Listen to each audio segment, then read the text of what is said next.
Hi, it's Karen James.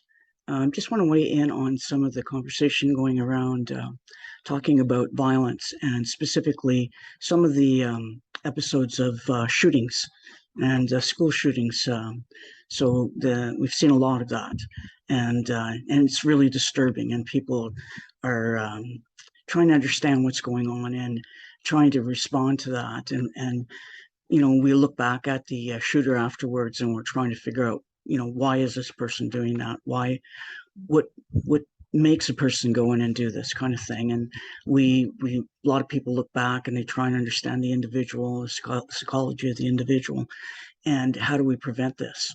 And so part of it is I'd like to weigh in on it because I think I could maybe offer some ideas. Some people have talked about the ACE studies, and I think that's a really relevant conversation to this discussion.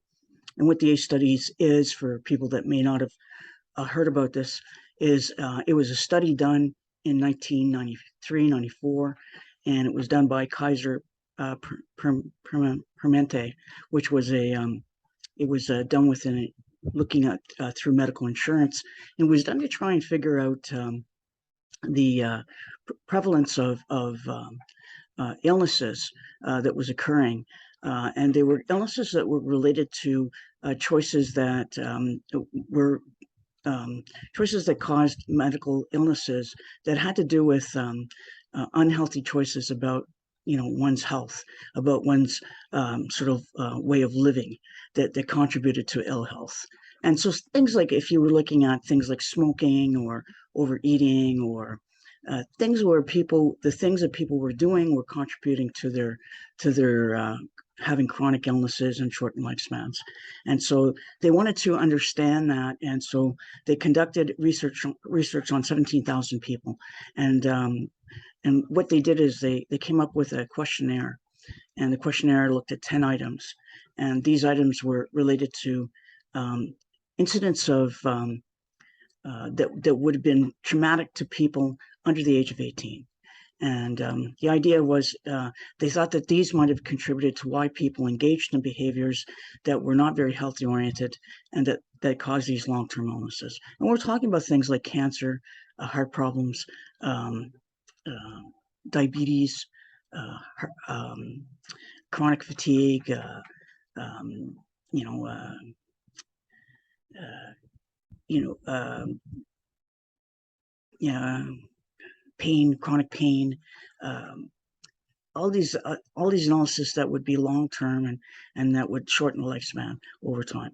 And so the items that were on the list were things like um, if you had only one parent, or your parents were one or both of your parents had substance abuse issues, um, if you had experienced emotional neglect, or if you had experienced physical violence, or you had experienced sexual abuse, or one of your parents had a mental illness, one of your parents was incarcerated, you had physical uh, abuse, you had experienced neglect, you hadn't been taken care of, your needs hadn't been taken care of.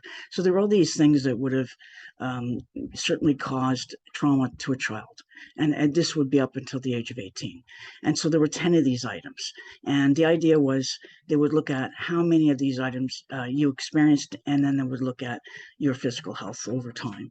And what they found out was it was highly correlated. As a matter of fact, the more items you had on the list, the more likely you would have certain things. Like if you had six or more of these items, they would correlate often with drug abuse, and you would see that it was very high. So you'd be 475 times more likely to be an alcoholic, and stuff like that. They were really, really high. As a matter of fact, as the numbers went up, things really got extreme. You're extremely correlated. So it was absolutely amazing, that this study. It was profound. And one of the things they were studying in the beginning was obesity, and then it correlated with a whole lot of other things as well. But certainly addiction was there. It was a big one that really revealed a lot about addiction, that a lot of people that were addicted had these trauma experiences as children. So it was very revealing, a very important piece of research. And amazingly enough, a lot of people are not aware of that that research, which is incredible because it's probably one of the most important pieces of research that was ever done. And it really informs us about a lot. And I think it really informs us if we're looking at this phenomena of children or people who go out and actually perform these incredibly horrible um, incidents of violence in which they take all these other people's lives.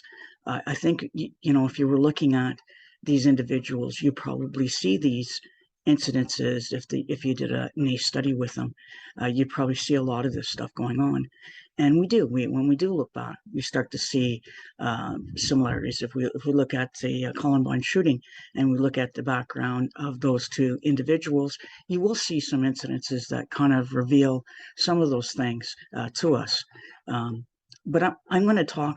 So I think that's a significantly important incident, the ACE study. I think that's really revealing a lot to us. And then I'm going to talk about our responsibility as human beings. I remember I read a lot about Africa, South Africa, and apartheid, and what was going on during apartheid. And there was a sort of a thing that happened amongst Black South Africans during the height of apartheid, because often what would happen is the South African police would come to your house and just take you away. It didn't matter if you had children or not. They would take parents away, and it didn't matter if you had like 1-year-old child or a 5-year-old child or how many children you had at home. They'd just take the parents away and they wouldn't care. And so they could take you away and you could have a baby and a 5-year-old and a 7-year-old, and it didn't matter. They'd often take the parents and then just leave these children there. And this was, you can only imagine that, how terrified these kids would be, and there's no adult there. And one of the things that Black South Africans did is they came up with a policy that to survive, obviously, so their children would live. And it was every child is my child. And I love that. I love the idea that every child is my child. And so what they would do, obviously, is if your neighbors got taken away, they would go and take the neighbors' children and bring them home and take care of them. And that was just understood that if your neighbors got taken away, you'd take care of their children. Hence, if they came for you, someone would take your children and take care of them.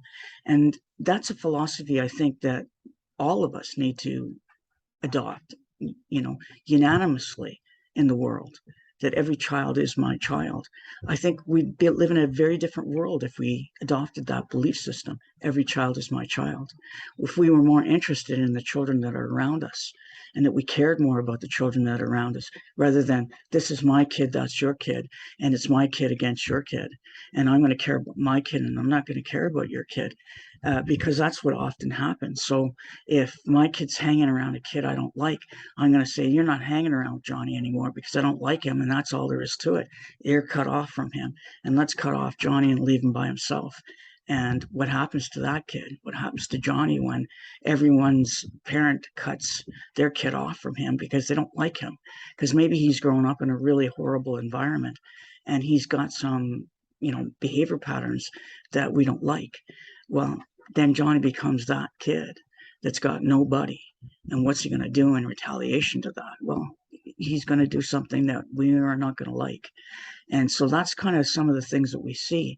If we cut that isolated kid off and everyone turns their back to him, well, he may turn his back on everyone else at some point, and that's not going to look very good as he gets more and more disturbed and time goes by. So when we have these outbursts, these horrible things that we see, and we hate that person, we hate them because we think, look what they did, they killed our children. But did we make a mistake somewhere along the line that helped create that? And we have to look at that reality. What are we doing with the people that are around us? We can't afford to hold those points of view, because I think that's what helped creates these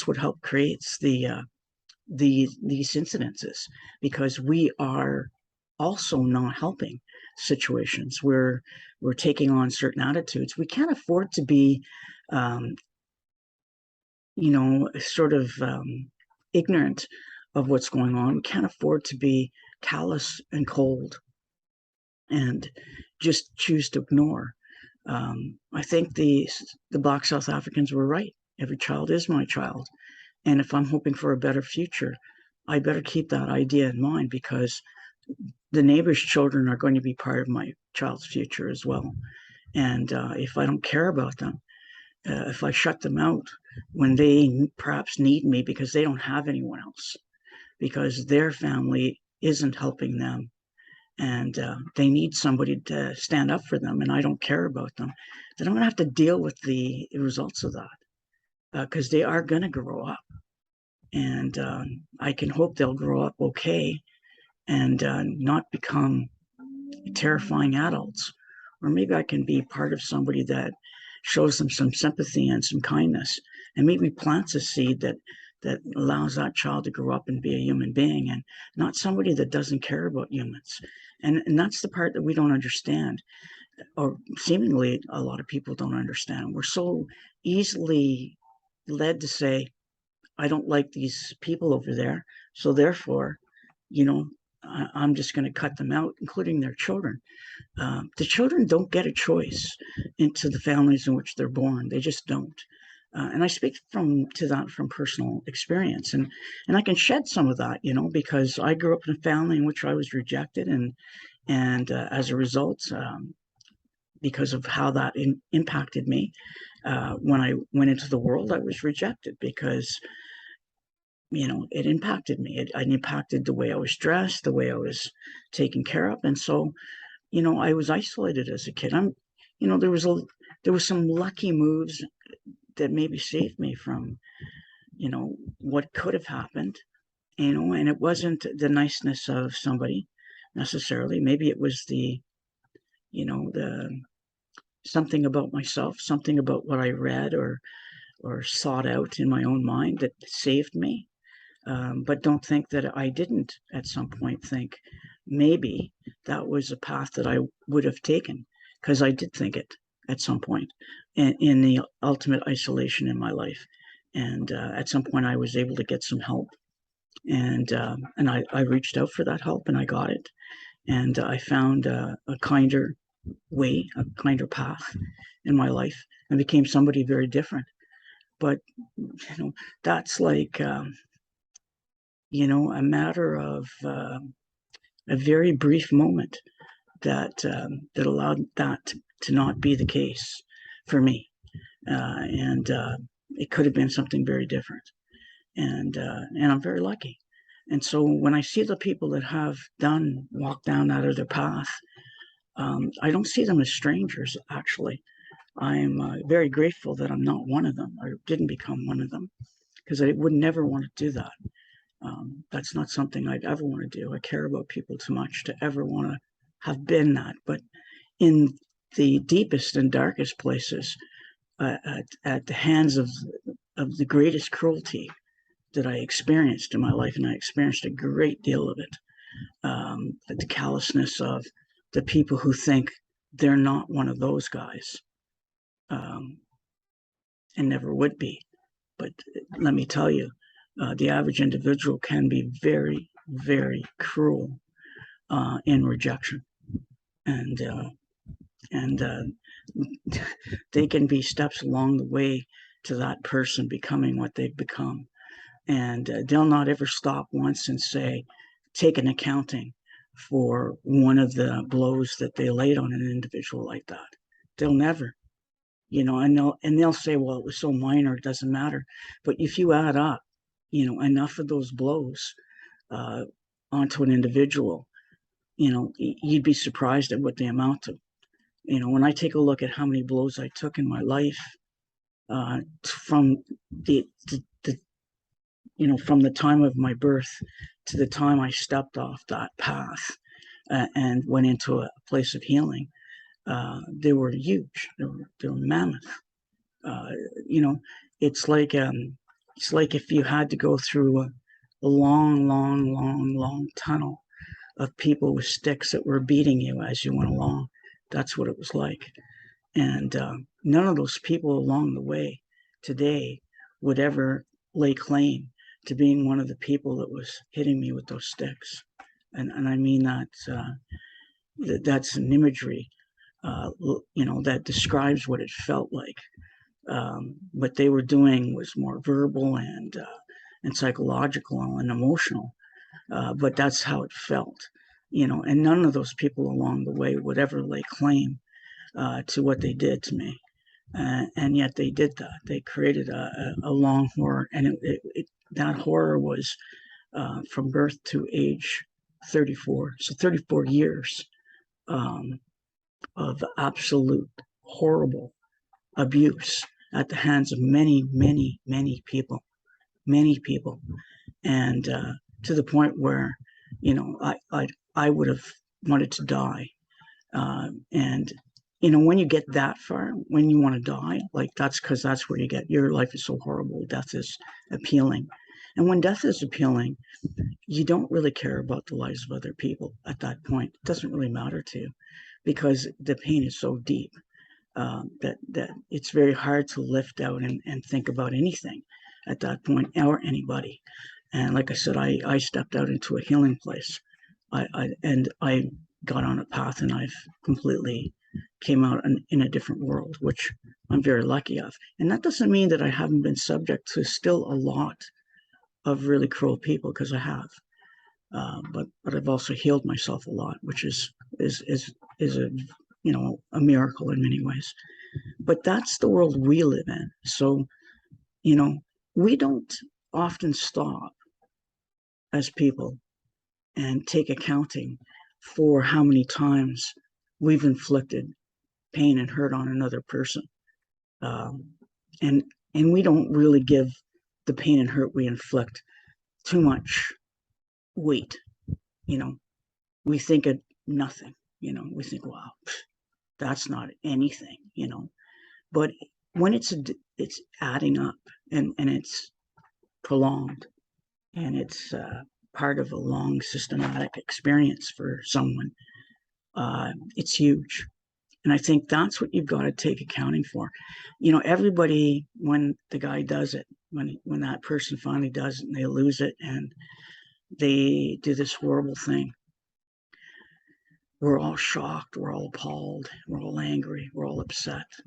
We can all walk around and go, Jesus, that person should just be, if I could get my hands on him, we're all like outraged, and we all want to have a big reaction. But I'm going to tell you, all of you better stop for a second and ask yourself, what have you been doing in your life?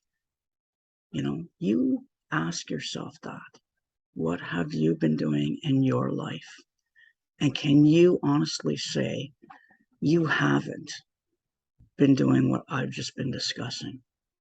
You haven't just, pushed somebody, put them down, made fun of them, pushed them aside. Because if you have, stop it. If you've been doing that in your life, it's time to stop it. If you taught your kids to do it, teach them to stop it. You see your kids doing it, tell them to stop it. Because if you want to stop that terrible thing you've just seen, that's where you're going to stop it. You stop it at its very inception. And that's where it starts. In the schoolyard, nobody's stopping it. It's time to stop it. Teach people to love each other. Teach children that it's not okay to make fun of each other. Teach children it's not okay to isolate another kid and leave them out. Teach kids it's not okay to tell a kid that they don't fit in. Teach kids it's not okay to leave a kid out. Because that's what you're doing. You're creating it. Every one of you that's done it and continues to do it. You don't like somebody because they don't have the kind of personality that you like. Well, there you go. You're doing it. Every one of you is doing it. Want to try to help that person. Want to try to reach out a hand and give them a hand. Want to try to help them. Instead of isolating them, because you're doing it.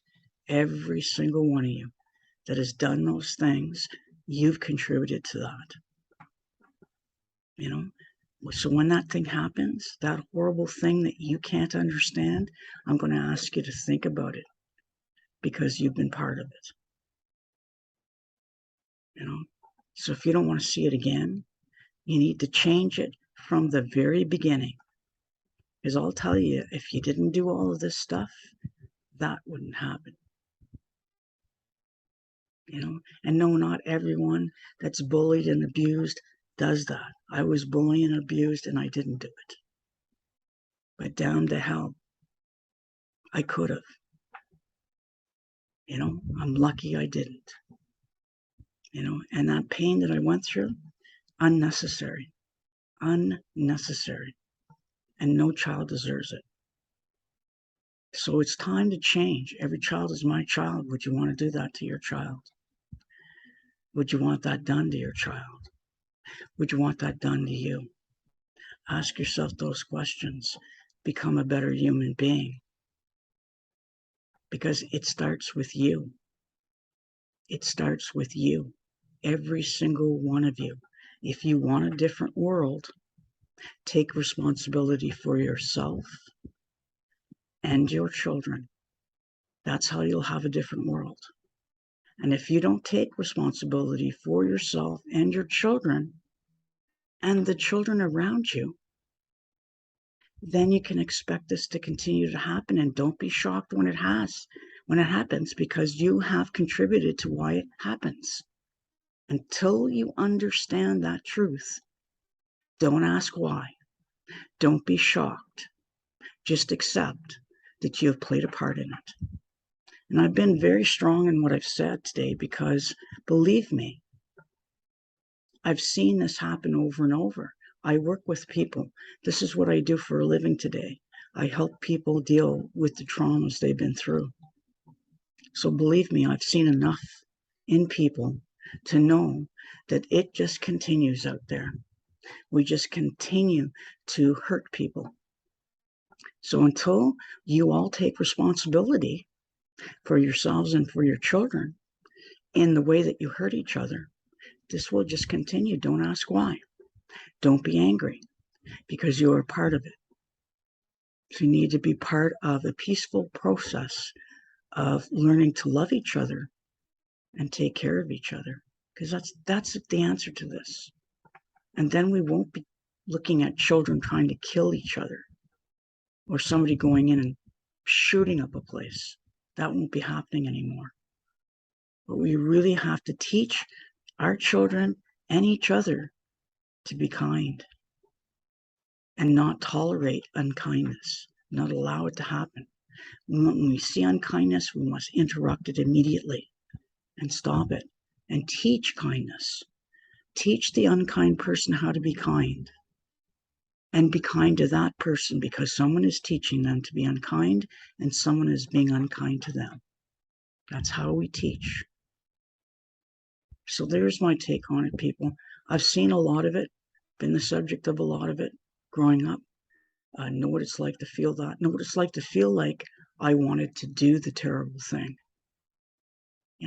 because I felt so desperate, and been lucky enough to come through it without becoming one of those people, and had a long time thinking about this stuff.